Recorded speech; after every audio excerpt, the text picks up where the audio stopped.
Magandang hapon po sa bawat isa. Magandang hapon din po dun sa mga nanonood na mga online viewers po natin. Good evening po sa ibang bansa. Good afternoon sa inyong lahat. Sarap po yung nandito tayo sa bahay-sambahan ng ating Panginoon. At tunay nga po, yung pagsasama-sama po o yung fellowship po na katulad nito ay nagbibigay po ng kalakasan sa bawat isa't isa sa atin. Amen po ba? Na-experience ko rin po kapag naka-online ka, nasa bahay ka, ang dami pong mga istorbo. Ang dami mo pwedeng gustong gawin na nagagawa mo habang nakikinig ka o nanonood ka. Di po ba? Sino na po yung naka-experience nito? Pag nasa bahay ka po, naka-online ka, nanonood ka, ang gusto ng laman, parang bang nanonood ka ng sine. Meron kang chichirya. Di ba? Kung hindi chichirya, may soft drinks. O kaya kape. Kaya nga po, yung pong ating kaisipan, yung ating atensyon, hindi po ganoon na 100% na nakatuon. O hindi ka nakikinig na 100%. Hindi po katulad kapag nandito ka sa loob ng bahay-sambahan. Isang nagbibigay ng kalakasan ay yung mga kapatid po natin na naririto. Minsan makikita mo yan na alam mo may problema pero masaya siya, nakita mo nandito sa loob ng bahay-sambahan. Bakit? Gusto niya kasing purihin, gusto niya sambahin. Gusto niyang magkaroon siya ng personal na isa o fellowship sa ating Panginoon. Hindi ko po sinasabi na hindi po maganda o mabuti yung nasa bahay. Pero iba po yung fellowship. Amen po ba? Alam ko po, sumasang-ayon kayo. Alam ko po na naranasan na ninyo ito. Kayo po na nasa kanya-kanyang tahanan. Kung hindi pa po ninyo nagawa na lumabas, magbuhat ng mag-lockdown, hingin po ninyo sa Panginoon yung courage, yung tapang. At iba po talaga yung nasa loob ng bahay-sambahan. Lagi ko pong nasasabi sa inyo na napakaganda ng mga mensahe po natin. Tinitignan ko po kanina yung mga topic natin sa CU. Sino po yung may mga CU na?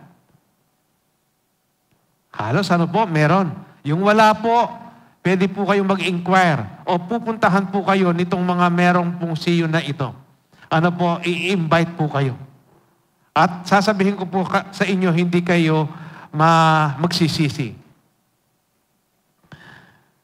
Alam po ninyo na itong mga messages po natin, kaninang tinitignan ko, nasa 65 topics na pala tayo. 65 na. Napakarami na po.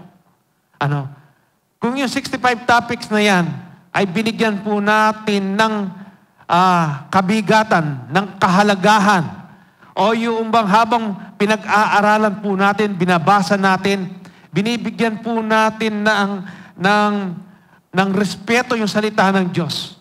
At ito po ay ating pinagmumuni-munihan at ipinamumuhay po natin. Alam ko po, tayong lahat ngayon, nag-grow po sa ating pananampalataya. Dahil ito pong the whole month ng August, ang pag-uusapan po natin ay tungkol kung paano po lalago o lumalago ang ating pananampalataya. Kung yung pananampalataya po natin noong nakaraang buwan at kung ikukumpara mo ngayong darating na August, alam ko po meron kaibahan. May pagkakaiba. Kayo po ang makakapagsabi niyan. Kung nag-grow ho ba ang inyong pananampalataya o naging stagnant? O nanatili na lang doon sa, kung may kung atin pong i-gauge, nasaan ka na ba? Nasa 1, 2, 3, 4, 5, 6, 7, 8, 9, 10? O nandoon ka pa lang sa 5? O nandoon ka sa 3 na naging stagnant ka? Hindi lumago. Tandaan po ninyo, Ang pananampalataya po natin, hindi lang yung nanampalataya ka sa salita ng Diyos. Kung hindi po, meron kang dapat gawin. Meron po tayong participation. Meron po tayong bahagi na dapat po nating gawin. Amen po ba? Naunawaan po natin? Tayo pong mga lumalago sa ating mga pananampalataya, ano ba ang ginagawa ninyo? Ano ba yung ginawa ninyo? Bakit ganyan naging malalim at naging matatag ang pananampalataya ninyo sa panahon ng mga problema? Ano po ang ginawa ninyo? Natural. Ang isang solusyon dyan, yung pag-aaral ng salita ng Diyos. Yung pagkakaroon po na ang pakikipag-ugnayan sa ating Panginoon. Tama po ba? Hindi po maaalis yan. Diyan at diyan po tayo babalik. Yan po yung basic, yung essential.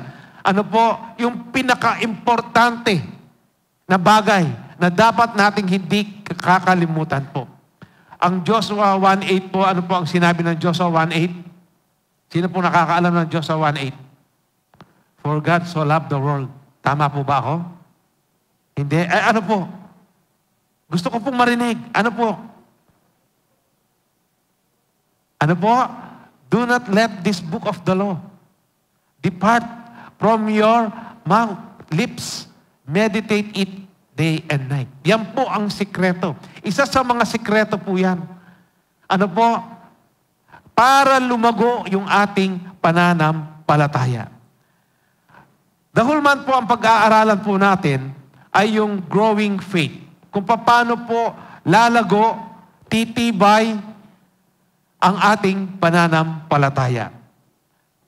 Kaya nga po sa itong linggong ito, ang pag-aaralan po natin, ang topic o mensahe po natin ay patungkol po kung paano ka ma-filled with the Holy Spirit. Kung paano ka po mapospos ng banal na Espiritu. Sino na ho ba yung nakaranas nito? Alam po ba ninyo na napaka-importante na mapuspos po tayo ng banal na Espiritu? Mamaya po, habang ating pong pinag-aaralan kung bakit napaka-importante o dapat bilang isang mananampalataya, tunay na mananampalataya, ay maranasan po natin yung kapuspusan ng banal na Espiritu. Amen po ba? Kaya nga po, dito makikita po natin, umumpisahan ko na po dahil napakahaba po ng ating intro. Sermon na po to. Ano po? Kaya nga, dito po sa ating pag-aaralan, itong papaano ka mapuspos ng banal na Espiritu. How to be filled with the Holy Spirit. Ano po? Dito po sa Acts chapter 1, verse 8, ang sabi po dito, but you will receive power when the Holy Spirit comes upon you. And you will be my witnesses, telling people about me everywhere, in Jerusalem, throughout Judea, in Samaria, and to the ends of the earth. Tayo po ay sumandaling manalangin. Ama, salamat po muli sa hapong ito na kami ay inyong pinagkatipon-tipon. At naririto po kaming lahat, nagkakaisa, Panginoon, na sambahin ka, pasalamatan ka po, Panginoon, dahil tunay nga na tapat ka sa bawat isa't isa sa amin. Panginoon, salamat po na iningatan mo kami sa aming pagpunta sa iyong sanktuaryo. Salamat po sa kalakasan. Salamat po, Panginoon Diyos, sa pagmamahal na ipinaparanas mo sa amin. Hayaan mo po, Panginoon, na kami naman bilang ganti, Panginoon, ay mapakita po namin na kami ay tunay na nananampalataya sa iyo. Panginoon Diyos, salamat po. Salamat po, Panginoong Jesus. Banal na Espiritu, kayo po ang kumilos sa aming kalagitnaan. Even yung mga nanonood sa kanilang mga tahanan, naka-online, Panginoon Diyos. Lord, pagpalain mo sila. Yung mga first time, Panginoon, mga first-timer na makakarinig ng ganitong uri ng pananambahan, ng iyong mga salita, Panginoon, dalangin ko po na buksan nila ang kanilang mga puso't isipan upang ang iyong banal at makapangyarihan na salita ay tunay nga po na maranasan nila ang iyong kapangyarihan sa kanilang buhay, Panginoon. Panginoon Diyos, takpan mo po ako ng iyong banal na dugo. Ang salita mo ang siyang magiging salita ko, Panginoon Diyos. Salamat po, Panginoon. Salamat po, amin pong ibinibigay sa inyo ang aming taus-pusong pasasalamat sa pangalan ng aming Panginoong Hesus. Amen. Amen. Kung babasahin po natin ang Acts chapter 1, mababasa po natin sa verse 1, bago po makarating sa verse 8, ito pong binasa natin. Dito po, nabuhay na po ng muli ang ating Panginoon. At nagpakita po siya sa maraming tao. Hindi lang po iilan. Una po, nagpakita siya kanino? Kay Mary Magdalene. Pangalawa po, nagpakita siya kay Peter. Nagpakita rin po siya doon sa 3 babae. At nagpakita rin po siya sa mga disipulo nung nandoon sila sa upper room. Nakasara po yung pinto doon. Saradong-sarado. Dahil itong mga disciples po, yung mga apostles po ni Jesus, ay takot, baka saktan sila ng mga Hudyo. Kaya po sarado. Pero nakapasok po ang ating Panginoon. For 40 days po, ginawa po ng Diyos na magpakita sa lahat ng mga tao. Pinakapili po yan. Doon po sa mga 500, nagpakita rin po siya. Sabay-sabay po yan. Ang Diyos po, nung magpakita, ang ating Panginoong Hesus, nung magpakita po siya sa mga disipulo at sa mga taong ito, hindi po siya espiritu. Amen po ba? Siya po ay glorified body. Dahil nag-resurrect po siya. Yun po yung pangako.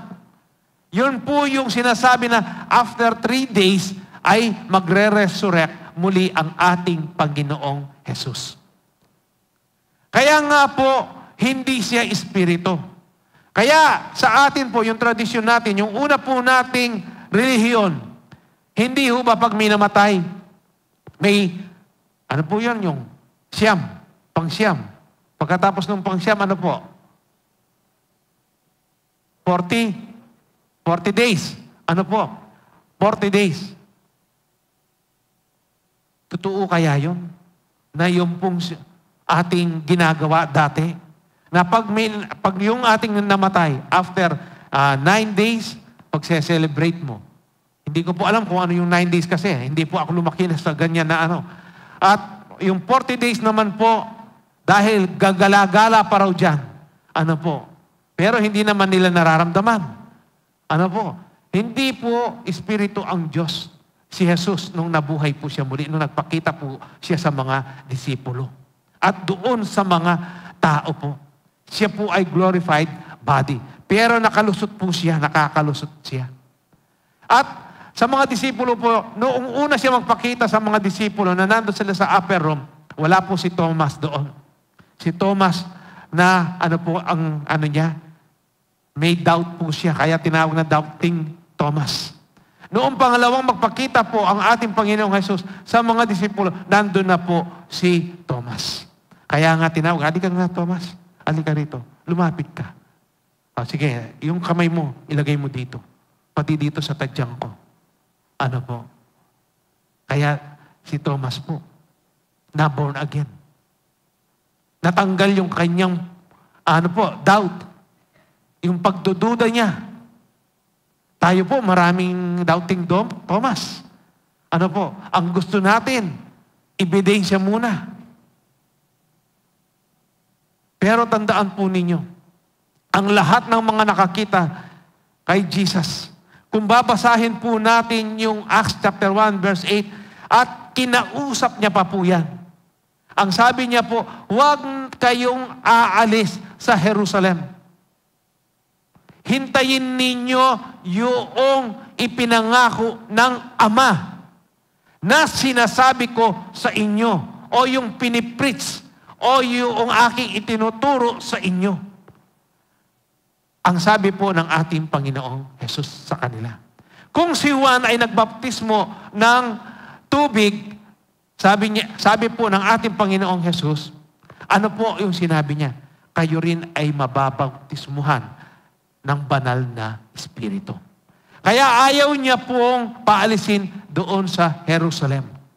Kaya nga, pagkatapos po niyan, yan na po yung Acts chapter 1, verse 8. Kaya dito sinasabi po, but you will receive power when the Holy Spirit comes upon you.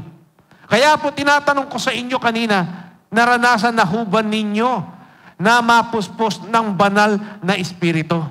Napaka-importante po yung mapuspos ka ng banal na Espiritu bilang mananampalataya.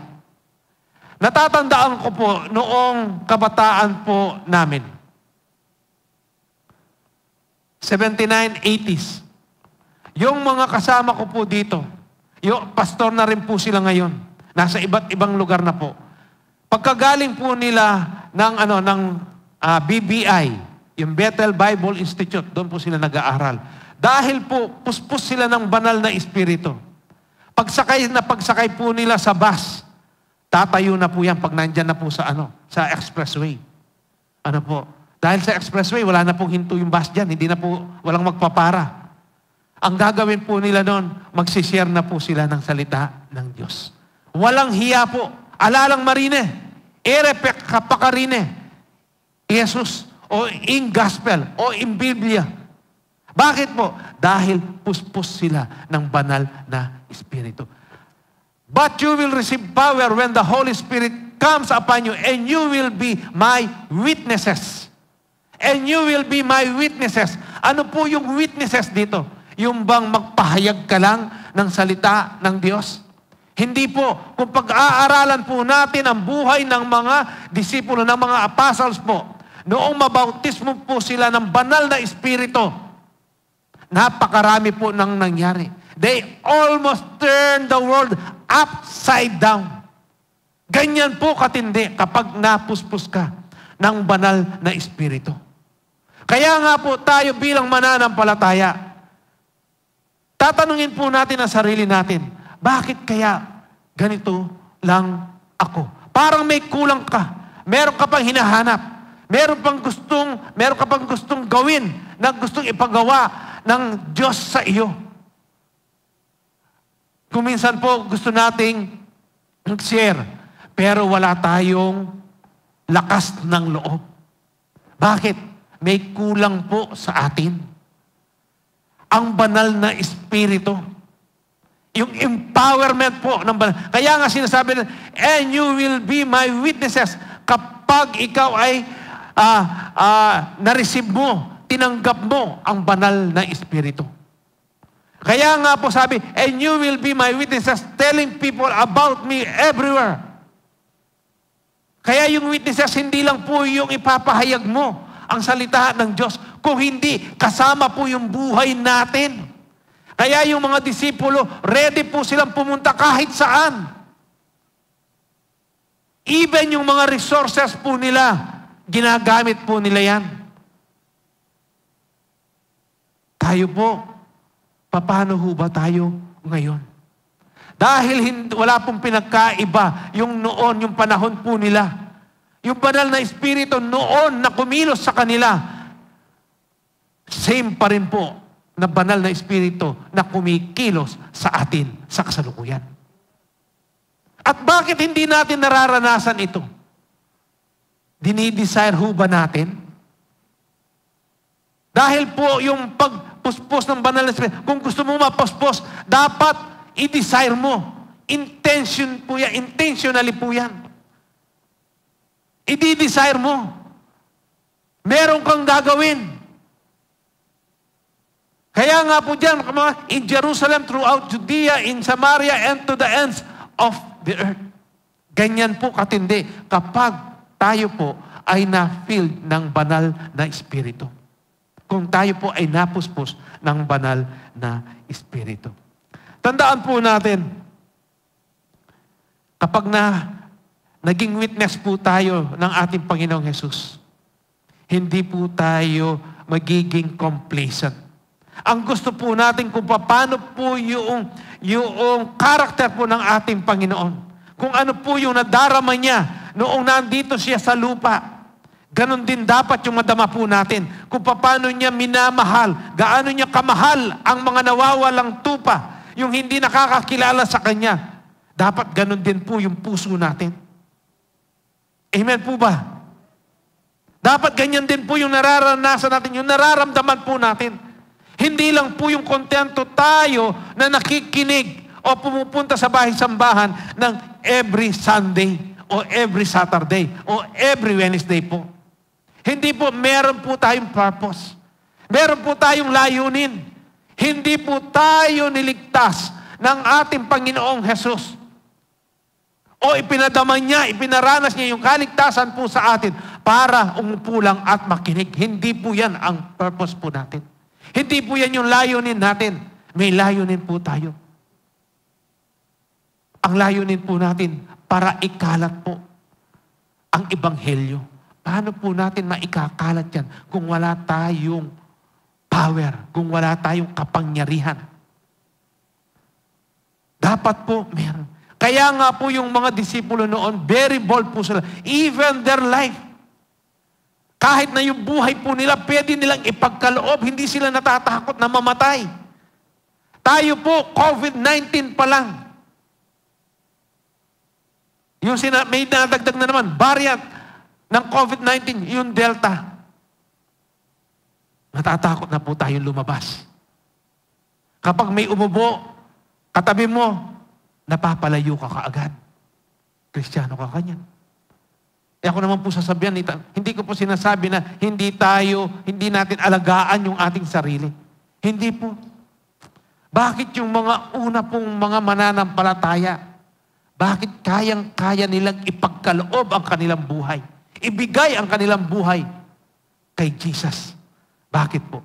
Because they are filled with the Holy Spirit. Hanggang hindi po natin nararanasan yan, hindi po natin magagawa yan. Hindi natin ma-experience po kung ano yun na-experience ng mga naunang mga disipulo po ng ating Panginoong Jesus. Tandaan po ninyo, iisa lang ang Espiritu na kumilos sa kanila at kumikilos po sa atin sa kasalukuyan. Iisa lang po yan. Hindi po nabawasan, hindi nag-iba, hindi lumiit, hindi lumaki. Same lang po yung power ng Holy Spirit na kumilos sa kanila at kumikilos po sa atin. Amen po ba? Kaya napakahalaga po na i-desire natin. Kaya ano po ba ang sinasabi sa Ephesians chapter 1 verse 13? In Him, you also, when you heard the word of truth. Ano po yung word of truth na narinig ninyo? Ano po? Ating kong kasabi o ano? Ano po yung narinig ninyong words of truth? Ano yung katotohanan, yung salitang katotohanan? Ano po yung? Ano po? Po balo? Word of truth. In gospel. In salita na ng Ginoo. Amen po ba? Kaya atsuko Kenny, kaya po nandito kayo. Dahil narinig ninyo, may nag-share sa inyo ng salita ng Diyos. Kaya nga po, nalinawang kayo ngayon. Nabuksan ang inyong kaisipan. Naging malinaw sa inyo kung sino si Jesus sa inyong buhay. Hindi lang po yung inuusal natin. Karamihan po kasi sa atin, inuusal lang natin, sinasabi lang natin ang pangalang Jesus, pero wala kang personal na relasyon sa Kanya. Hindi mo siya kilala. Bakit? Dahil memoryado mo lang ang pangalan niya. Hindi mo siya sinasaliksik. Hindi po katulad ngayon nung may nag-share sa inyo ng salita ng Diyos. Nagkaroon ka ng kauhawan. Nagkaroon ka ng kaliwanagan. Naliwanagan ang iyong kaisipan na si Jesus pala, siya pala yung namatay sa krus. Siya pala ang ipinagkaloob ng Ama sa akin para mamatay sa krus. Para ano? Para magkaroon ako ng kaligtasan. Para magkaroon ako ng kapatawaran sa lahat ng aking kasalanan. Para yung dugo niya, yun ang naghugas sa lahat ng aking kasalanan. Yung mga latay niya, yung mga sugat niya, yung pala yung nagbigay ng kagalingan sa akin. Amen po ba?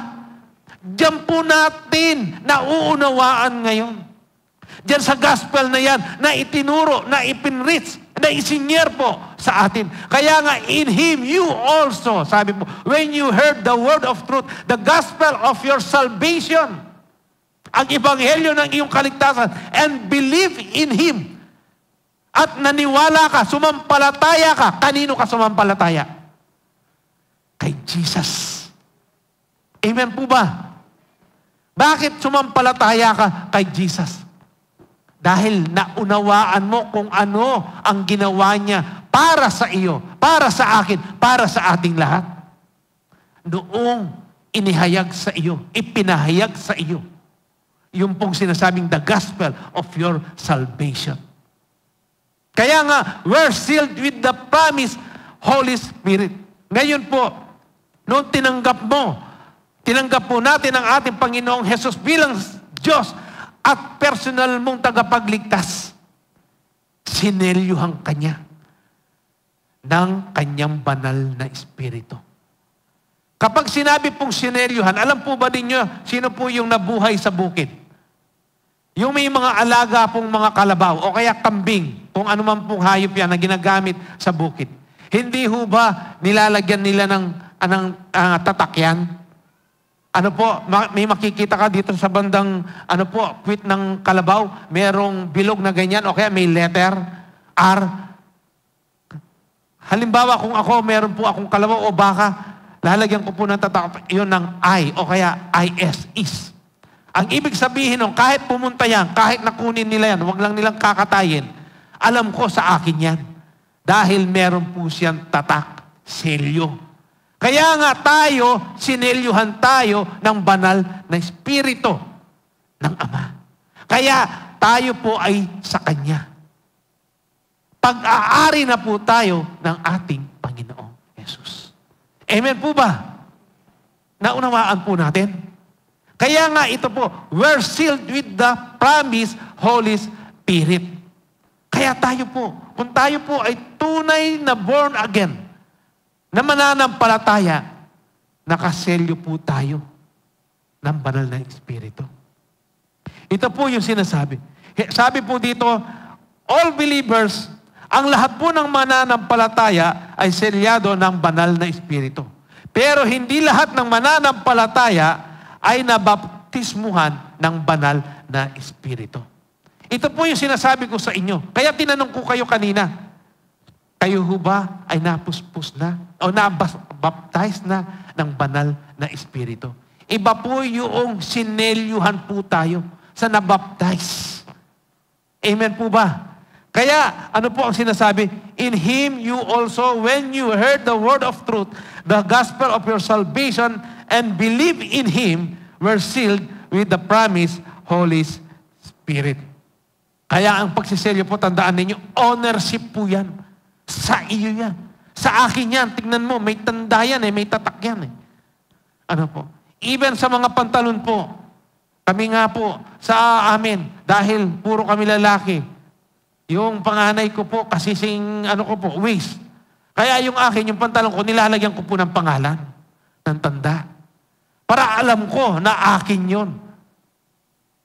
Hindi niya isusuot. Amen po ba? Nakuha po natin?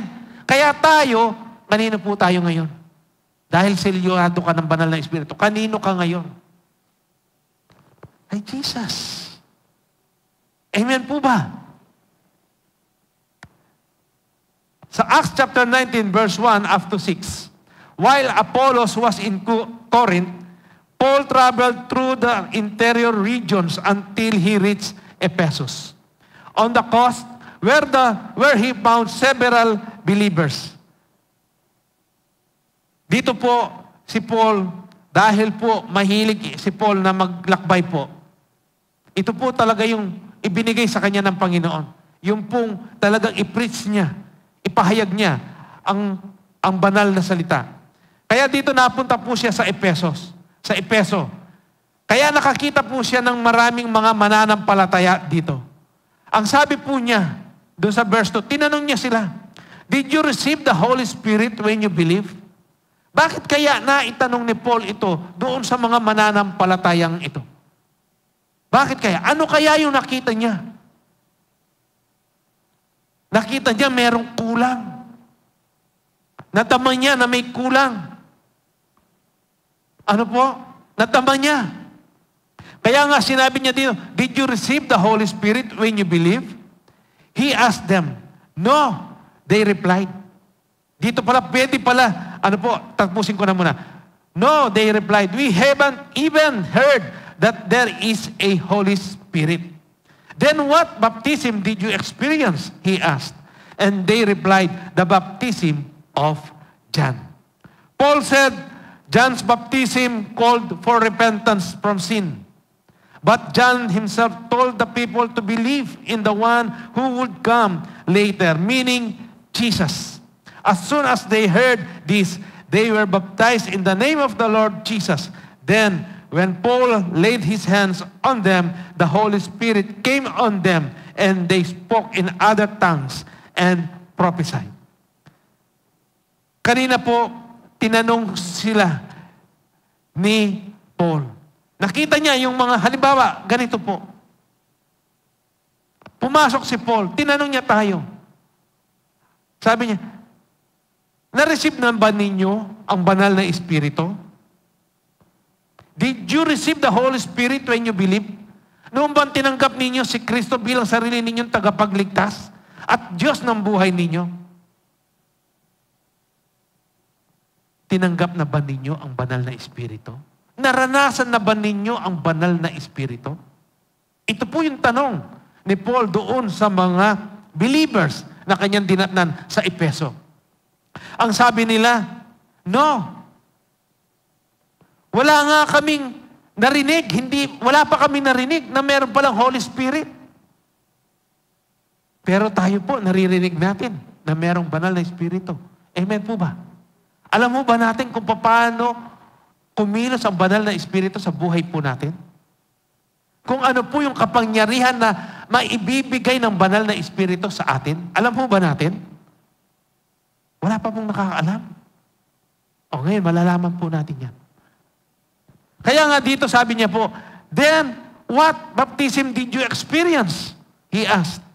Kaya sumagot naman sila, sabay-sabay sila. Yung pong baptism ni John, noong kami po ay binaptize niya sa tubig. Ano ang sabi ni Paul sa kanila? Yung baptismo ni John, yun yung baptismo ng pagsisisi. Baptism of repentance. Tayo po, sino na po yung na water baptism po dito? Sino po? Marami pa po yung hindi. Sige po, mag-i-schedule tayo. Ano po? Kung gusto po ninyong magpa-water, baptism po, baptismal, water baptism po, punta lang po kayo sa office natin, palista po ninyo yung pangalan ninyo. At bago tayo mag-anniversary sa taong ito, magkakaroon tayo ng water baptism. Amen po ba? Kaya ito po, alam po niyo yung water baptism. Saan nag-water baptism po si John? Hindi ho ba sa River of Jordan? At doon po, hindi sila nakatago. Lantad po sa mga tao, sa publiko. Kaya pag nagwa-water baptism po, ang isa pong ipinapahayag natin dito, tayo ay, mananampalataya kay Kristo, ni Kristo. At hindi natin ikinahihiya si Kristo. At yung pong water baptism na po yun, yung immersion po, pag nilubog ka, yung pagkaahon mo muli, bagong nilalang ka na. Yung luma mong pagkatao po, wala na. Kaya nga po, napaka-importante po ng water baptism. Pupunta po tayo dyan. Makikita po natin kung paano po kahalaga nito. Sabi dito, did you receive the Holy Spirit when you believe? Dahil po, kapag ang banal na Espiritu ay nasa sa iyo, makikita po yung bunga niyan. Ano ho ba yung bunga ng banal na Espiritu? Sa Galatians 5:22, mababasa po natin yan. Ang sabi, but the fruit of the Spirit is, ano po yung una? Love, joy, peace, ano po? Long-suffering, kindness, goodness, faithfulness, gentleness, self-control. Kaya nga po, the Fruit of the Spirit is. Hindi po ginamit yung R. Ano po? Is. Pag sinabing is, singular. Nung sa grammar po sa English, yung subject na English po, yan lang yung natatandaan ko. Yung is at saka yung R. Pag R, maramihan. Pag is, isahan lang. Kaya po ako, is ang tawag sa akin, isa lang po ako. Pastor is. Ano po? Joke lang po. Masyadong po kayo serious eh. Kaya nga, ang bunga po ng Espiritu ay, ano po, pag-ibig. Ano po, kagalakan, kapayapaan. Yan po yung dapat makita sa atin. Yan po yung bunga ng Espiritu, ng banal na Espiritu. Kaya po napaka-importante ng banal na Espiritu sa isang mananampalataya. Amen po ba? Kaya dito po ang sabi, then, doon na po tayo sa verse 4. Paul said, John baptism called for repentance from sin, but John himself told the people to believe in the one who would come later, meaning Jesus. Sabi po ni John, meron pang mas higit sa akin. Yung susunod sa akin, hindi sa tubig, sabi niya, kayo mababautisman, kung hindi sa banal na Espiritu.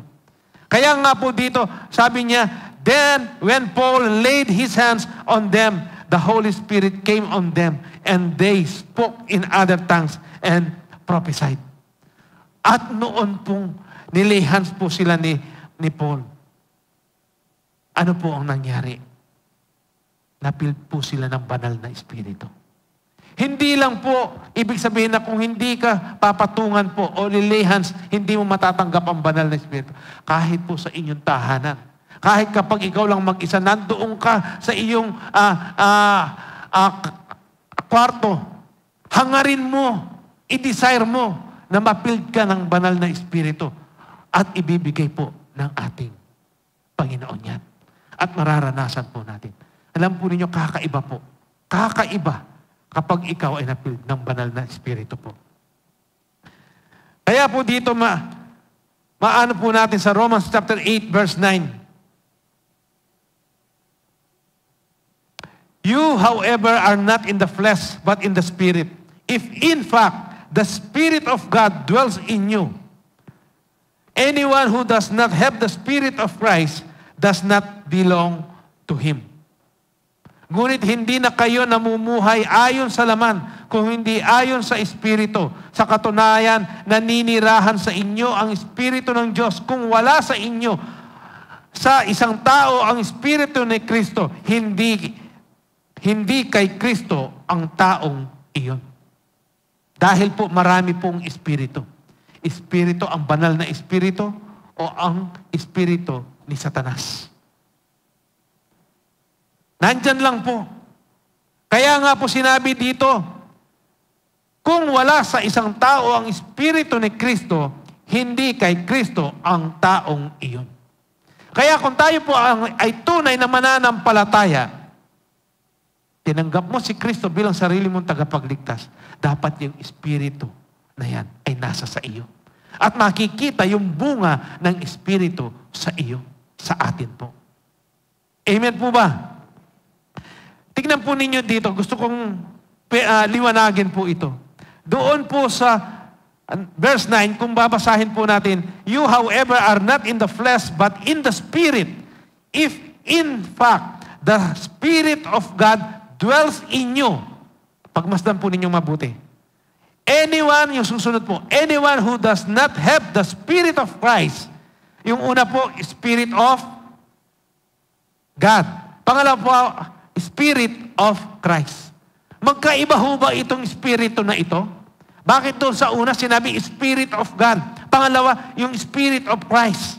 Magkaiba ho ba ang Espiritong ito? Hindi po magkaiba yan. Iisa lang po yan. Amen po ba? Tayo po ay naniniwala sa isang Diyos, tatlong persona. Amen. Alam po ninyo, ito ang malaking, napakahirap po na i-explain. At kailan naman po yung pong pagka-Diyos ng Diyos ay hindi natin kailanman ma-i-explain po yan. Kapag yan po ay na-explain mo, baka ikaw yung gumawa sa Diyos.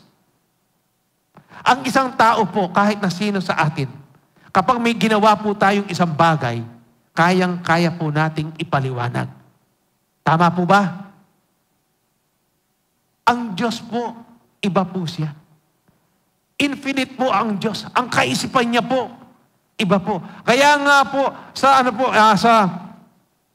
Isaiah 55, verse 8 and 9, kung pwede po nating dyan, sa screen po natin. Ano po ang sinasabi ng Isaiah 55, verse 8? For my thoughts are not your thoughts.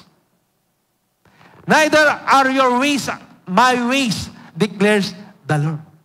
Bakit ang dami pong tao ngayon na sinasabi nila na sila ay may masteral, meron pong PH, doctorate, sa theology. O yung iba po, yung mga mahilig pong nagmamarunong. Tatanungin ka nila, sige nga, i-explain mo sa akin, ipaliwanag mo. Alam ko, sa sinasabi ninyo, isang Diyos, 3 persona. Di 3 ang Diyos mo. Alam po ninyo, alam nila yung sagot Pinag-aralan po nila yan. Katulad lang sila ng mga pariseo. Ang mga pariseo po, walang ginawa ang mga pariseo noong kapanahunan po ng ating Panginoong Hesus kung hindi hanapan ng mali ang ating Panginoong Hesus. Yung mga tao po na ganyan sa kasalukuyan, pariseo po yung mga yan. Alam nila yung sagot, pero ang gusto nilang marinig kung ano yung nasa isip nila, yung nasa puso nila, yung human knowledge. At tandaan po ninyo, hanggang ang isang tao hindi na born again, hindi na born again yung espiritu niya, hindi niya kailanman mauunawaan ang espiritual na bagay. Ang ipinanganak sa laman ay laman. Ang ipinanganak sa espiritu ay espiritual. Yan po ang sabi ng salita ng Diyos. Kaya hanggang hindi ka pinapanganak na muli, hanggang hindi ka na born again, hindi mo talaga mauunawaan kung ano yung mga spiritual na bagay. Kahit sino po sa atin, hindi po natin kayang ilagay yung kaisipan ng Diyos sa isip po natin. Kaya nga dyan, my thoughts are not your thoughts, neither are your ways my ways, declares the Lord. Verse 9, for as the heavens are higher than the earth, so are my ways higher than your ways. And my thoughts than your thoughts. Mahirap po bang unawain ito? Ang sinabi po dyan, for as the heaven are higher than the earth. Kaya katamo pong lingwahe.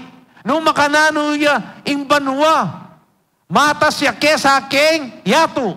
Totoo naman po, masakit kita. Aining banwa, aining yato. Saning matas. Sasabihan na napin ken, in heaven. Nung makanano yakatas yan, kesa king yato. Makanya naman, impamamaralanan, nining Ginoo. Aliwaya pamamaralan po. Iba po yung pamamaraan ng Diyos sa pamamaraan ng tao. Kahit kailan hindi po natin talaga maintindihan. Bakit tayo naririto? Bakit po? Noong sabihin sa iyo na mahal ka ni Jesus. Noong sabihin niya, ikaw ay pinatawad sa iyong mga kasalanan. Yung ginawa ni Kristo doon sa krus ng Kalbaryo. Pinaniwalaan mo lang ba? O sumampalataya ka? Sumampalataya po tayo. Pinaniwalaan po tayo natin. Faith. Kaya nga po, naririto tayo. Naniniwala tayo sa lahat ng ginawa ng ating Panginoong Hesus sa pamamagitan po ng pananampalataya. Amen po ba? Kaya dito po makikita natin, sabi, yung Spirit of God, yung Spirit of Christ, iisa lang po yan. Yung God the Father, God the Son, God the Holy Spirit, iisa lang po yan. Diyos po, iisang Diyos. Amen po ba? Pinaniniwalaan po natin yan. Nananampalataya tayo. Amen. Kaya dito po sa Romans chapter 8, verse 9, tandaan po ninyo, yung Spirit of God, yung Spirit of Christ ay iisa lamang.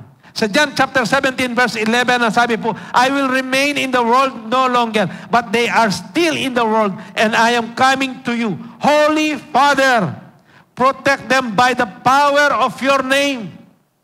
Holy Father, protect them by your name. Kanino pangalan? Ano po yung sinasabi dyan? The name you gave me. Ano ba yung ibinigay na pangalan kay Jesus? Ano po? Sinabi ko na, o tayo pa aayulit. Ano po yung sinabi? Ano po yung binigay na pangalan kay Jesus? Jesus. Ano po? Kapampanganan tayo po?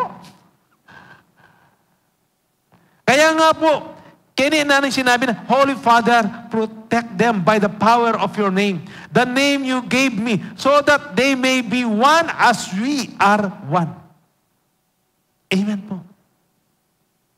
Alam po ninyo, dahil lang sa pananampalataya, kaya tayo ay sumasampalataya. Dahil po sa faith. Faith natin sa ating Panginoon. Na ang lahat na ito, na kapag darating ang araw, kapag tayo po ay nanatili sa ating Panginoong Hesus, nanatili tayo na nananampalataya, sumasampalataya sa ating Panginoong Hesus, naniniwala po tayo na pag dumating siya, kasama po tayo. Gaano po katatag ang inyong pananampalataya? Kaya nga po napaka-importante na mapuspos po tayo ng banal na Espiritu. Napaka-importante po. Kaya nga sa Galatians chapter 4 verse 6, and because we are His children, God has sent the Spirit of His Son into our hearts, prompting us to call Abba, Father. Sino po yung nasa puso po natin? Ang ating Panginoong Yesus. Ang banal na Espiritu. Yung 1 John chapter 4 verse 4, yung greater is He that is in us, within us. Sino po yun? Si Jesus. Ang banal na Espiritu. Siya po yun. Yung nandito sa atin. Siya yung nananahan sa puso po natin. Siya yung higit na mas makapangyarihan. Kanino? Kay Satanas. Amen po ba?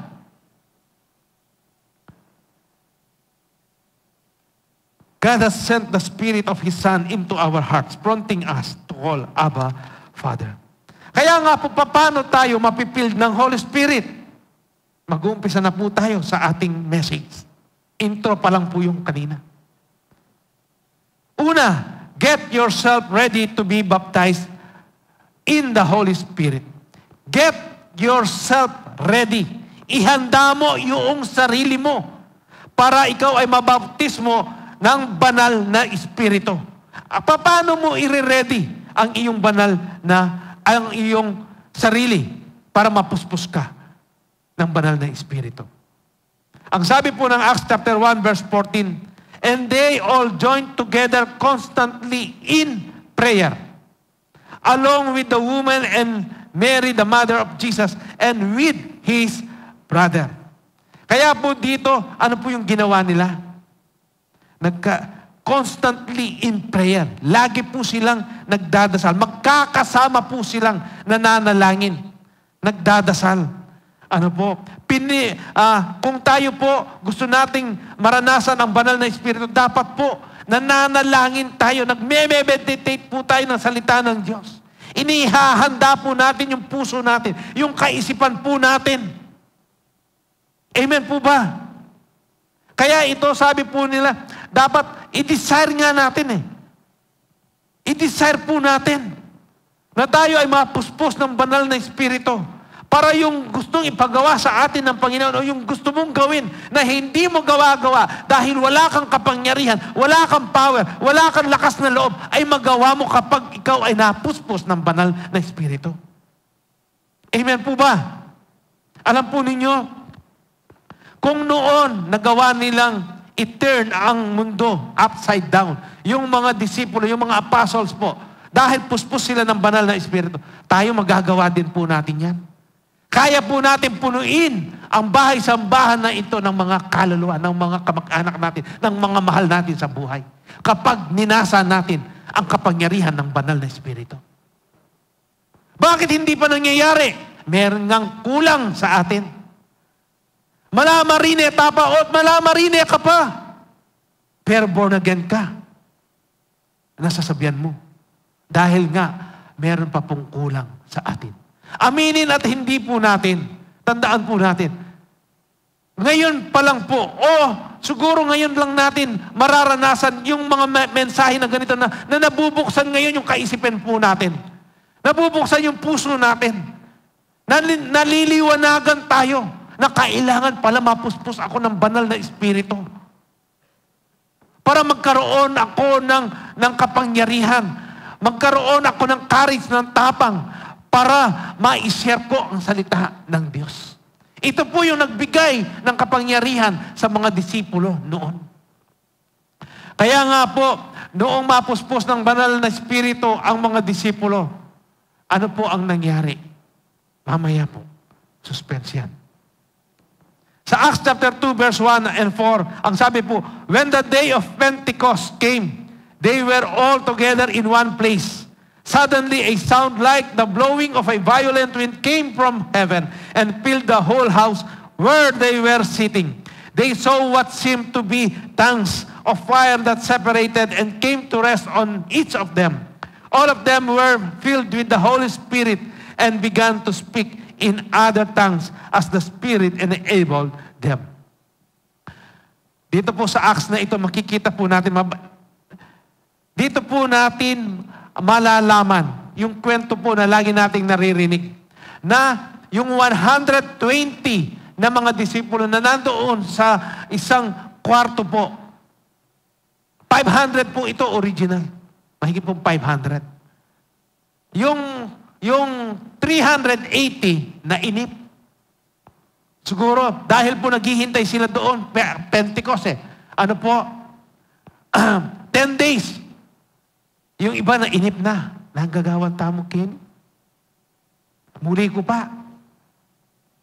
Yung iba, meranop ko. Pero yun may balik. Hindi po. Kaya 120 na lang yung natira. Yung 120 na yon, talagang dinesire po nila ang banal na Espiritu. Yung sinabi sa kanila ni Jesus na huwag kayong aalis sa Jerusalem. Hintayin ninyo yung ipinangako ng Ama. Yung banal na Espiritu. Kaya nga, dinesire po nila. Dapat tayo po, ganun tayo. I-desire po natin. Amen po ba? Kaya ito pong, nung mapuspos ng banal na Espiritu, ano po yung nakita sa kanila? Ano yung nakita doon sa building na yun kung nasa saan sila? Ano yung mga narinig po nila? Dahil doon po ay marami na pong tao sa Jerusalem noon. Piyesta po yun. Nandun lahat yung mga iba-ibang mga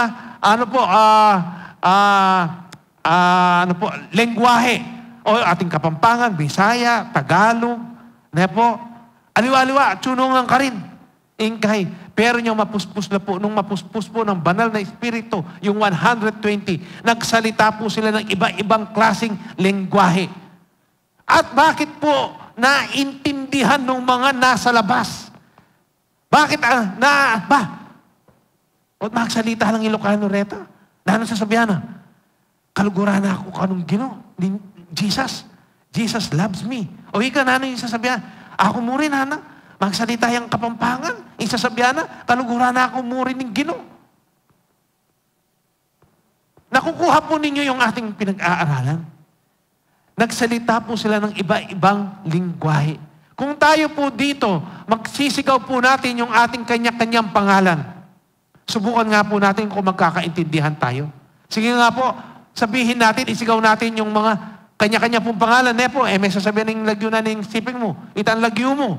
Nepo, 1, 2, 3. Israel! O tako mo po. O di kayo kaginilisak.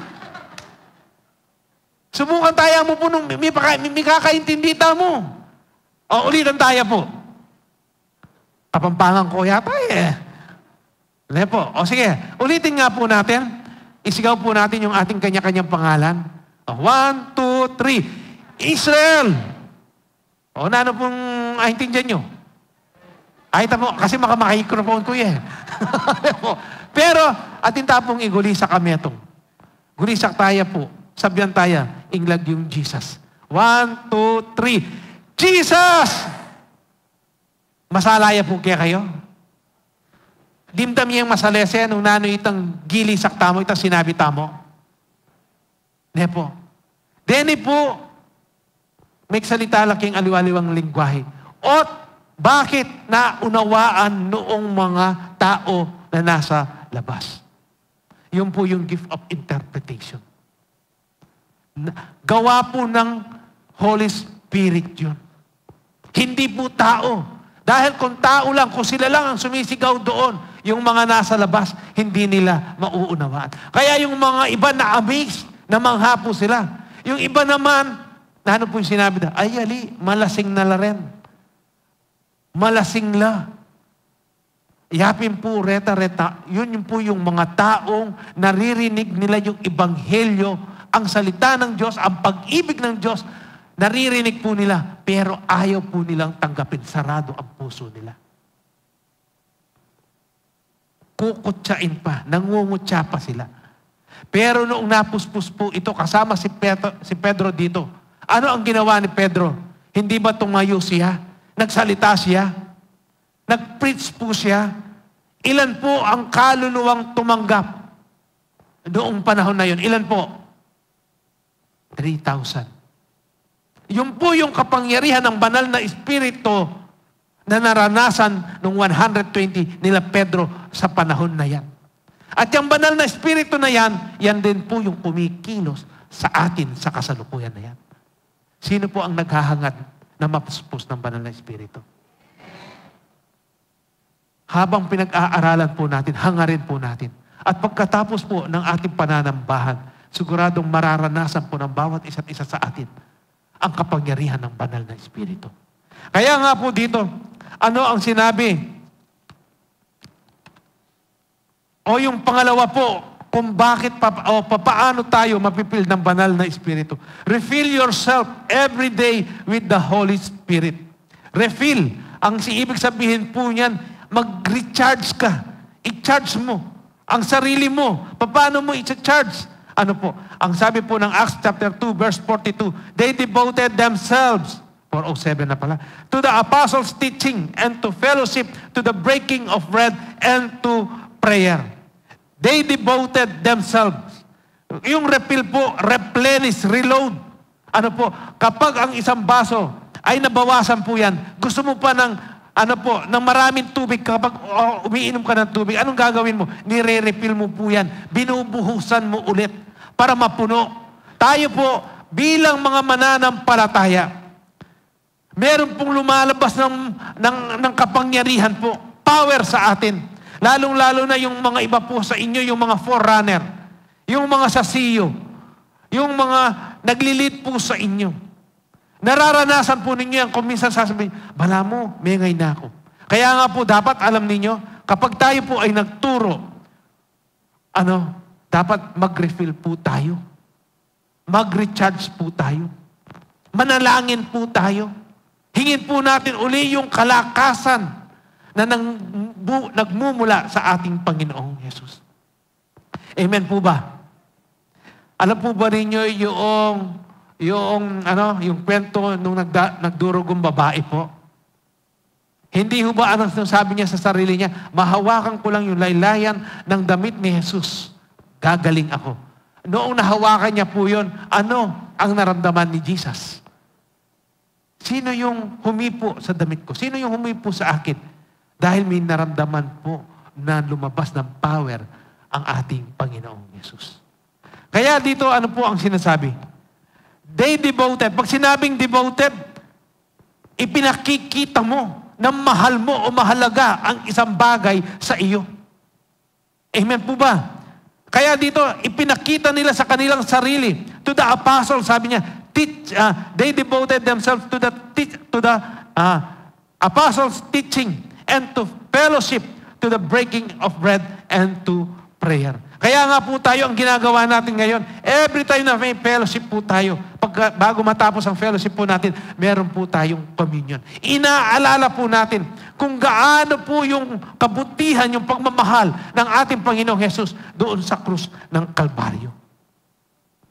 Ganyan po yung ginawa ng mga mananampalataya dito po sa Acts. Kaya nga, ano pa po ang sinabi sa Acts chapter 13 verse 52? And the disciples were continually filled with joy and with the Holy Spirit. Kapag talaga po nasa sa iyong banal na Espiritu, meron pong kagalakan yan. Masaya ka. Amen po. Eka magbusangot. Diba? Kaya nga po sa CU natin, tandaan po ninyo, tayong mga forerunner, napakahalaga po na lagi po tayong nagkakaroon ng fellowship. Napakasaya po. Yung CU po, ang dami po nating mararanasan. Yung benefit po ng CU. Katulad po kanina, ang sabi nung isang kasiyo ko, maski late ko talagang hinangad niya po na makarating siya. Kahit na late siya. Kasi gusto niyang magkaroon, makapag-fellowship. Gusto niyang marinig kung ano yung mga testimony ng mga kasamahan niya. Dahil ito yung nagbibigay ng encouragement sa kanya. Ito yung nagbibigay ng lakas sa kanya para magpatuloy sa kanyang pananampalataya. Ito po yung nangyari. Pinag-uusapan po dito yung salita ng Diyos. Amen po, kayong ating CU. Nararanasan ho ba ninyo ito? Hindi ho ba napakasarap? Kaya nga po, pag dumarating yung panahon na ikaw ay nanghihina, kapag pinaalala mo o naalala mo yung kabutihan ng Diyos, lumalakas ka. Itang kasiyo ko, mas higit siya kaysa aking araranasan ko. Ing Diyos na, Diyos kaya naman. Kaya agyoke, pagtagumpayan, yung mga nararanasan ko. Amen po ba? Luke chapter 3, verse 21-22. When all the people were being baptized, Jesus was baptized too. And as he was praying, heaven was opened, and the Holy Spirit descended on him in bodily form like a dove. And a voice came from heaven, "You are my Son, whom I love. With you I am well pleased." Si Jesus po, bago po siya nag-umpisa sa kanyang ministry, siya po ay nabaptismo ng tubig at ng banal na Espiritu. Hindi ho ba? Noong pong binautismuhan siya ni John the Baptist. Ano po ang sinasabi dito? Nananalangin siya. Ano po? And as he was praying, alam po ninyo, na-experience ko po ito. Noong nagbabaptize po kami dyan sa likuran, yung mga binabautismuhan ko po, nananalangin po sila, umiiyak sila. Nagpapasalamat sila. Naririnig ko po yung usal nila. Nagpapasalamat sila sa pag-ibig ng ating Panginoon. Nakilala po nila ang ating Panginoong Jesus. Nananalangin po siya. Kaya nga ano po ang sinabi dito? Heaven was open and the Holy Spirit descended on him in bodily form like a dove. And a voice came from heaven, "You are my Son." Ang Ama po ito. "Whom I love, with you I am well pleased." Kaya nga po, napaka-importante na mapuspos po tayo ng banal na Espiritu. Kaya noong umpisahan po ng ating Panginoong Jesus, ang kanyang ministry dito sa lupa, very powerful po siya. Yung nagawa po ng ating Panginoong Jesus, pwede po nating gawin. Kaya nga po sila, Peter, lahat ng mga disipulo niya, naging matapang po sila. Sila Peter noong pong dinala sila sa Sanhedrin, nung pinahihinto sila na i-preach, magpahayag ng salita ng Diyos, ano ang sinabi nila? Mas susundin nila ang Diyos, ang Panginoong Jesus, kesa sa tao. Ganon po sila katapang. Hindi po sila natakot. Yung pong ginawa ng ibang disipulo, na pwede sila, nagpagaling po sila. Ang ating Panginoong Hesus, pinakita niya, naging maganda po siyang modelo sa atin. Yung magagawa niya, yung ginawa niya noon, pwede po nating gawin. Kung, puspos po tayo ng banal na Espiritu. Yun po yung magbibigay sa atin ng kapangyarihan. Kaya nga po, dakal kaya katamo, malamarin niya tamo. Marami po sa atin, mahihiyain pa rin. May manasabi, Jesus loves you. Bro, Jesus loves you. Kasi iniisipan mo po mga pakarinya ka. Kita sibiyanan mo. Pero nung atsukya ka, yung banal na Espiritu, milakoyay tandine. Ayan. Kasi iniisipan mo, nung makanano ka, makapamye, tula kang Jesus. Nung makanano itanggewa na, naligurano rening taong, alapang relasyon kaya, makanyan mo naman, ingkya katamong panandaman. Amen po ba?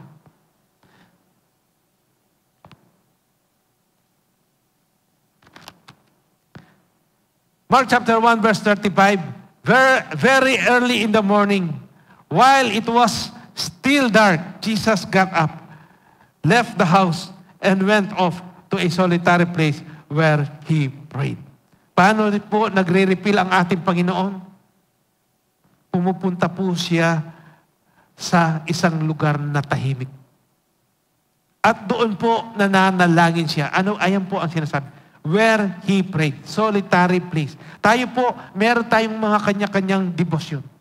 Sino po yung nagigising dito ng madaling araw para po manalangin, mag-devotion, magbasa ng salita ng Diyos?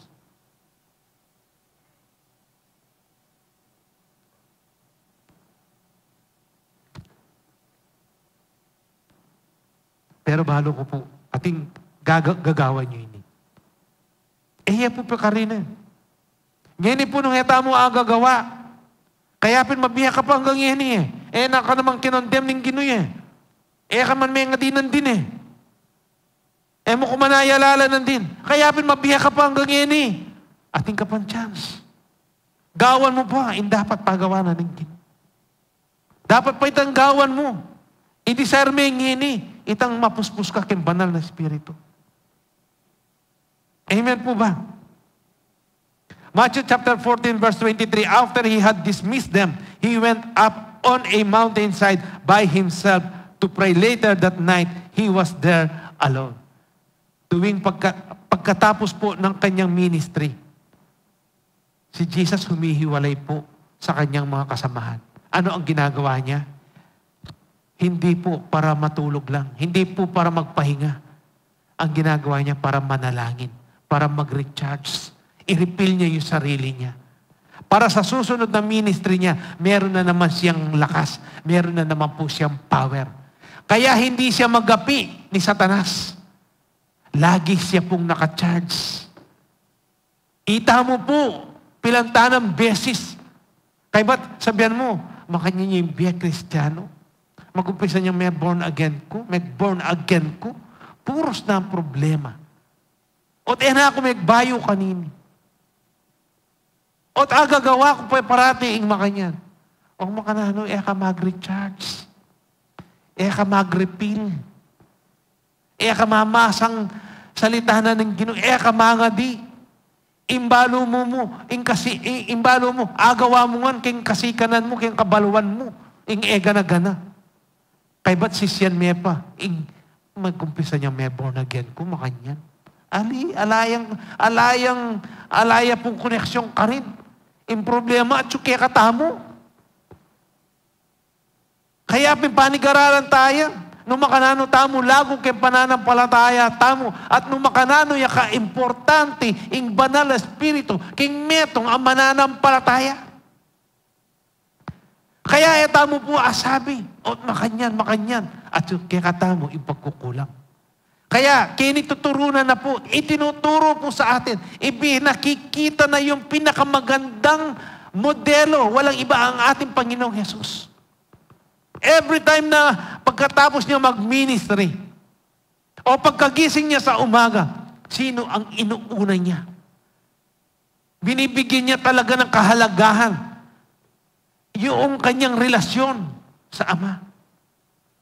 tayo po gaano natin binibigyan ng kahalagahan. Gaano tayo kadiboto sa ating pananampalataya, sa relasyon po natin sa ating Panginoon. Hinahangad ho ba natin ngayon ang kapuspusan ng banal na Espiritu?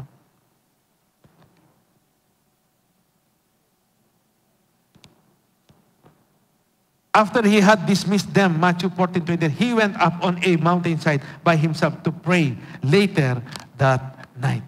Luke chapter 5 verse 16, but Jesus often withdrew to lonely places and prayed. Lagi pong ginagawa ng ating Panginoon ito. Nadarama niya kasi na meron ng kulang sa Kanya. Tayo po alam natin yan. Nadarama po natin. Kung minsan, very fragile po tayo sa mga tukso. Napakadali po nating matukso. Napakadali po nating uminit ang ulo. Ang ibig sabihin niyan, kailangan mo nang manalangin. Kailangan mo nang i-recharge yung sarili mo. Kailangan mo nang pumunta doon sa kwarto mo na mag-isa. Manalangin ka na ngayon. Magbasa ka ng salitahan ng Diyos para ma-recharge ka. Para nakatamo po pitik-pitikan Satanas. Nakatamo pamyalungan. Kaya si Jesus hindi kaya po ni Satanas. Dahil lagi siyang nakacharge. Lagi siyang puno, lagi siyang puspos ng banal na Espiritu. Amen po ba? Pangatlo po, kung paano tayo dapat mapuspos ng banal na Espiritu. Oblige yourself to godly fellowship. Obligahin mo. Pilitin mo yung sarili mo. Sa anong pamamaraan? Doon sa makadiyos ng pagtitipon. Dahil po may pagtitipon na hindi makadiyos. Hindi ho ba? Yung bang, pag may birthday, punta ka dyan. Yan, pagtitipon yan. Pag nakita mo na, oh bro, kini pa. Lukluk ka pa, kini. Maski may atong mong shop. Ali, bro, na ako miminom. Bakit? Born again na ka? Yan sabihan ng born again ka. Ali, bro, antayo. Bigla kang karugan bigla, may nga pakarinia kaya, yan sabihan ng born again kayo. Ala, makipag-compromise na ka mang kanita. Bangalan ang sabihan. Pero dapat makanyan.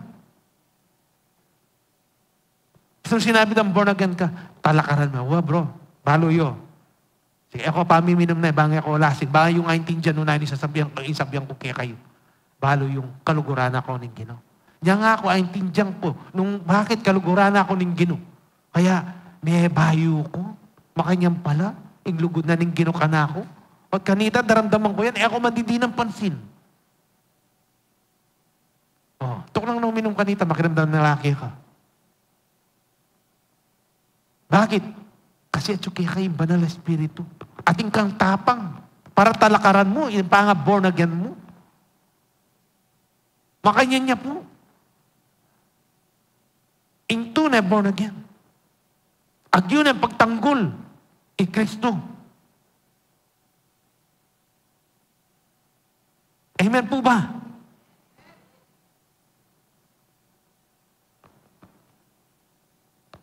Oblige yourself to godly fellowship. Acts 2:42, they devoted themselves to the apostles' teaching and to fellowship, to the breaking of bread and to prayer. Hebrews chapter 10 verse 25, and let us not neglect our meeting together. Kaya nga po, mo kakalingwan, detang ating siyo. Nepo, unaya po yung siyo yung Calvary umpukan. Istong inunaya yung gawain na ng Ginoo, ating siguradong blessing yan. Tandaan niyo po yan. Palaging ating blessing. Istong inuna tayo in Ginoo. Tandaan na tamo po yan. Maski ating pang birthday, una may pa in Ginoo. Nung birthday mo, maghanda ka, una may pa in Ginoo, munta ka kimpisampan. Pasalamatan mo in Ginoo. Pasalamatan mo po ang Diyos dahil dinagdagan niya pa ng 1 taon ang iyong buhay para maranasan mo ang kanyang kapangyarihan. Amen. Kaya nga po, huwag ninyong kalilimutan yung mga ganito pong mga fellowship po natin. Yung mga CU, yung mga Bible study natin. Let us not neglect our meeting together as some people do, but encourage one another, especially now that the day of His return is drawing near. Intindihan tayo po. Tayo po kakalingwan ng makanyan. Bakit? Kasi malapit na yan datang Jesus. Akakita na nga po in senyales. Akakita na po, happening sa sabihan na yan. Ing aldo nga, ing manilyari po ngayon. Yung mga nangyayari ngayon, yan po yung senyales na malapit nang dumating ang ating Panginoong Jesus. Ngayon, gusto pa ninyo magbalik doon sa dati? Babalik pa ba tayo doon sa dati nating buhay? Natagpuan mo na nga kung gaano kasarap ang nakay Kristo. Oblige ourselves. Nung iabisa ang katawan mo, utusan mo in the mighty name of Jesus. Ikang katawan Israel, katawan mo Israel, talakad ka kin. Munta ka, mag-church ka. Pwede tamo pong gawan yan. Pero tamo mo gagawan. Isang sinabi ng demonyo sa'yo, kanya manang ingay, makakira, mumuran, marimla. Putang lumal ka, mabasa ka pa, munta ka kempisa. Magkena ka mo, mag-online na ka mo. O dahil yun ang gusto ng laman, tinokina ka man. Sinundun mo, buklat kepay ka na akong cellphone, makakira ka. Habang manalbe ka, patutut ka. Uy, tana, happy na yan. May ka-points na ing demonyo. Tandaan po ninyo ito. Ang kaaway natin si Satanas, kahit kailan po, hindi siya makakukuha ng tabla sa atin. Hanggang hindi po natin pinahihintulutan. Tandaan po ninyo yan. Hindi niya pwede pong pangunahan. Hindi niya pwedeng gawin kung ano yung gusto niyang gawin sa atin kung hindi po natin papayagan. Tandaan po ninyo yan. Bakit nakakagawa si Satanas sa atin? Dahil pinapayagan po natin. Dahil yung power ng Holy Spirit wala sa atin. Wala tayong power. Kaya nakakagawa. Kaya marupok ka. Pero ito po itinuturo ngayon sa atin. Paano mo maranasan? Paano mo mararanasan yung kapuspusan ng banal na Espiritu sa'yo para magkaroon ka ngayon ng kapangyarihan? Itinuturo na po sa atin. Sana po maunawaan natin. Unawain natin. Binigyan po tayo ng kaisipan ng Diyos. Yang kaisipan na yan, dapat gamitin po natin upang unawain natin ang salita ng Diyos. Hindi yung i-reject mo ang salita ng Diyos. Amen po.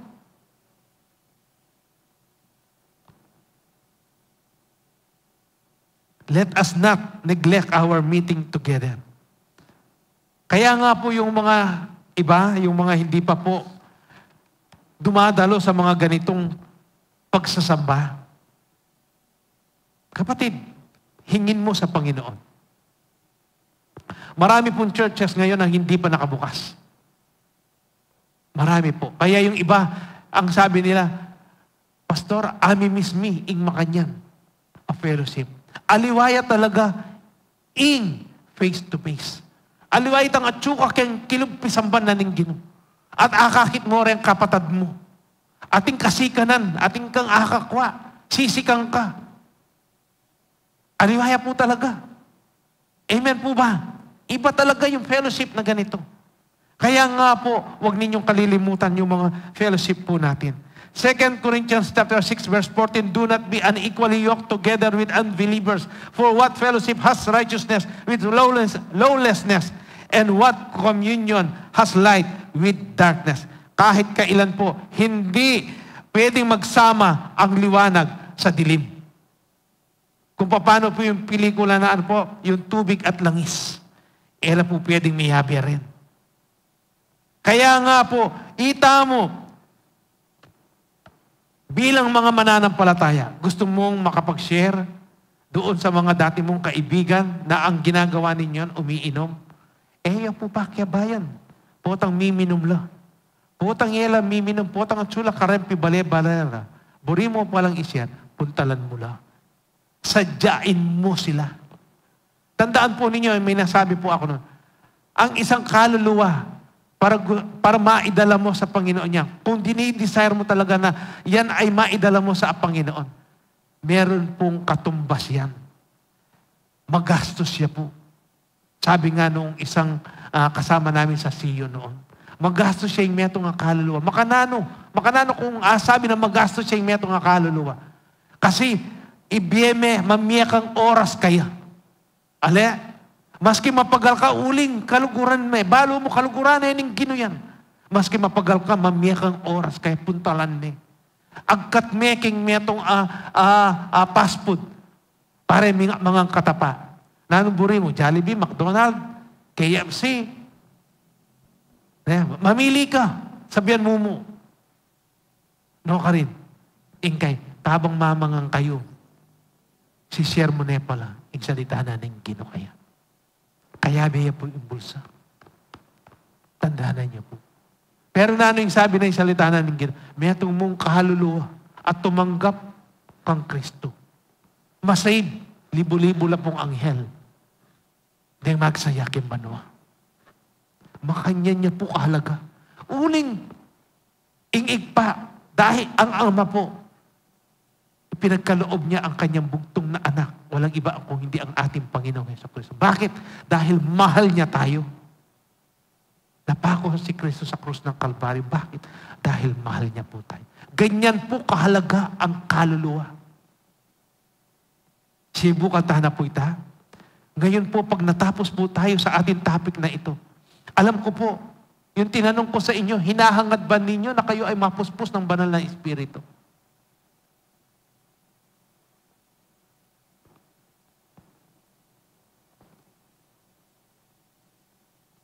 Pang-apat po, panghuli. Worship God in spirit and in truth. Sa John chapter 4, verse 23, 24, yet a time is coming and has now come when the true worshipers will worship the Father in the spirit and in truth. For they are the kind of worshiper the Father seeks. God is His Spirit, and His worshiper must worship in the spirit and in truth. Ano ho ba yung ibig sabihin na true worshipers will worship the Father in the spirit and in truth? Napakasimple po. Ako po, ito po yung patutuo ko. Paano yung spirit and in truth? Noon po, tinatanong ko yan. Dahil po, pag pupunta ako sa church, magpa-praise and worship, yung espiritu ko, o yung sarili ko, o yung buong pagkatao ko, nandito nga. Pero yung aking kaisipan, wala naman. Parang tradisyon lang. Para paipakita ko na nandito ako, nagsumamba ako. Pero paano itong pag-worship, yung hinahanap ng ating Diyos? Yung totoong nag-worship saan? Sa Espiritu at katotohanan. Alam mo ba ninyo, pag tayo po ay nag-worship, umaawit ng mga praise and worship po natin, yung inaawit po natin, umaawit ho ba kayo ng buong buo sa inyong puso? Inuusal ho ba ninyo na bawat salita nung inaawit po natin, ito po ba ay tumitimo sa puso po natin? O pag sinabi po ng praise and worship leader, taas po natin ang kamay po natin. Dahil aliw, pag sinabi pong taas, ganyan po yung nakataas. Tama po ba? Hindi po. Taas po natin ang ating mga kamay, makakanyang ka. Tinas mo kanyan, alam mo lang. Makatas yawaring makanya, nani yawaring makatas, ay ni makatas. Ito ha, yung makatas, at siya yakin baywang mo. Pag sinabing itaas po natin, yung kamay po natin. Dito pa lang nakikita po natin kung paano natin sinasamba ang Diyos natin. Kung paano po natin binibigyan ng respeto, ng kahalagahan. Kapag nandito na po tayo, kapag nagpe-praise and worship, umahawit tayo. Ang sinasabi ko po sa inyo, kung po pwede po nating daigin yung mga nag-praise and worship leader natin, kahit na naka-microphone sila, dapat mas malakas pa yung boses natin sa kanila. Pero ano nangyayari? Nakikinig lang ba tayo?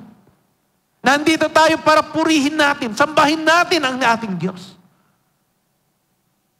Ay, tigyan tamo po. Naunawaan po natin. Kaya hinahanap ng Diyos yung totoong sumasamba sa Kanya. Nag-uumpisa po yan sa puso natin. Sabi ng salita ng Diyos, lahat ng issue ng buhay, saan nag-uumpisa? Saan nagmumula? Dito, sa puso po natin. Kung ano yung nasa puso mo, yun yung itsura mo, yan ang lumalabas. Kung yung nasa puso mo, talagang inaasam mo yung presensya ng ating Panginoon. Talagang pagdating mo dito, makikita mo yan kung paano mo sasambahin ang Diyos. Amen po ba? Kaya nga, pag nagpunta po tayo sa bahay ng sambahan ng ating Panginoon, nandito na po kayo. Asamin po ninyo yung kapuspusan ng banal na Espiritu. Asamin po ninyo kung ano yung ipagkakaloob ng Diyos sa inyo. Asamin po ninyo yung habang umaawit po tayo, doon palang kumikilos na ang banal na Espiritu sa buhay po natin, sa puso po natin. Alam po ninyo, yung 120 na ito, bago sila mapuspos, alam ko po, nag-aawitan sila. Pinagkukwentuhan nila kung gaano kabuti si Jesus nung kasama pa nila. Nag-aawitan sila. Hindi lang sila nagkukwentuhan doon. Kung hindi pinag-uusapan nila kung gaano kabuti ang ating Panginoong Jesus. Kaya dapat po tayo, ganito tayo. Gusto po natin maranasan ang banal na Espiritu sa buhay po natin. Ano ho ba yung dapat? Kaya nga dito po, last na lang, ilang verse na lang po, Ephesians chapter 5, verse 18-20. Don't get drunk on wine, which leads to wild living. Instead, be filled with the Spirit by reciting psalms, hymns, and spiritual songs. For your own good, sing and make music to the Lord with your heart. Always thank God the Father for everything in the name of our Lord Jesus Christ. Be filled with the Spirit by By reciting psalms, hymns, yung mga paborito po ninyong kanta, yung mga paborito po nating mga verses, and spiritual songs for your own good. Hindi ho ba? Nasubukan na ho ba ninyo kapag nagdi-devotion kayo, kapag umaawit kayo, kahit yun lang, Jesus loves me, yes, I know, for the Bible tells me so. Noon po, ako tinatawanan ko yan. Meron po nag-preach. Yun lang daw ang inaawit niya. Pero nadarama niya kung paano kumilos ang banal na Espiritu sa kanya. Yung kinakanta niya, totoo naman. Jesus loves me. Si Jesus, mahal niya ako. Yun lang daw ang kinakanta niya. Pero hindi ko po maintindihan noon. Sabi ko, pang Sunday school yun. Hindi ba naririnig natin yun sa mga Sunday school? Itinuturo sa mga bata yan. Jesus loves me, yes I know, for the Bible tells me so. Totoo naman yun. Pero yun, inaawit niya. Galing sa puso niya. Ninanamnam niya. Oo nga. Lord, salamat po sa pagmamahal mo, Lord. Mahal na mahal mo ako, Lord. Nasa sa atin lang po kasi.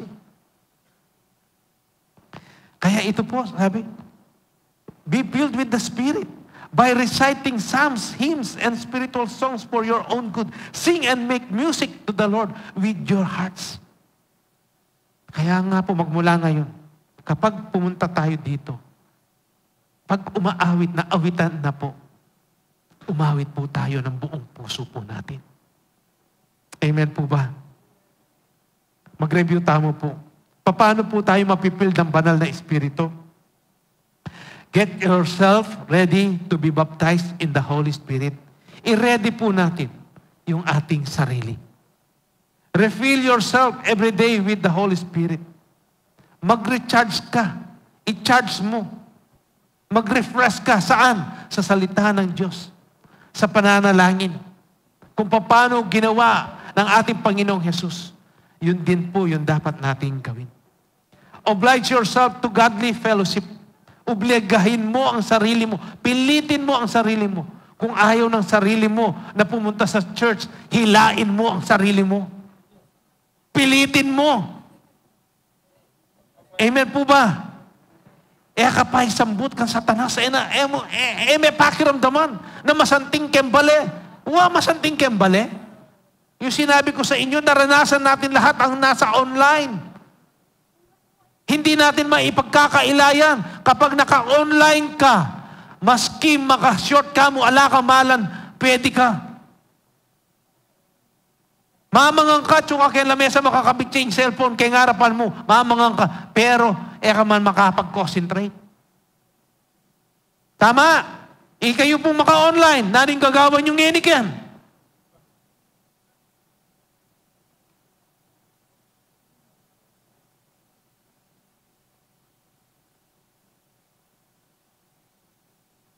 Oblige yourself to godly fellowship. Yan po kakalingwan din, see you, Tam.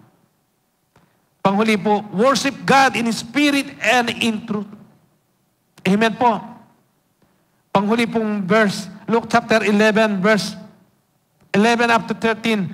Sabi po, which of you, fathers, if your son asks for a fish, will give him a snake instead?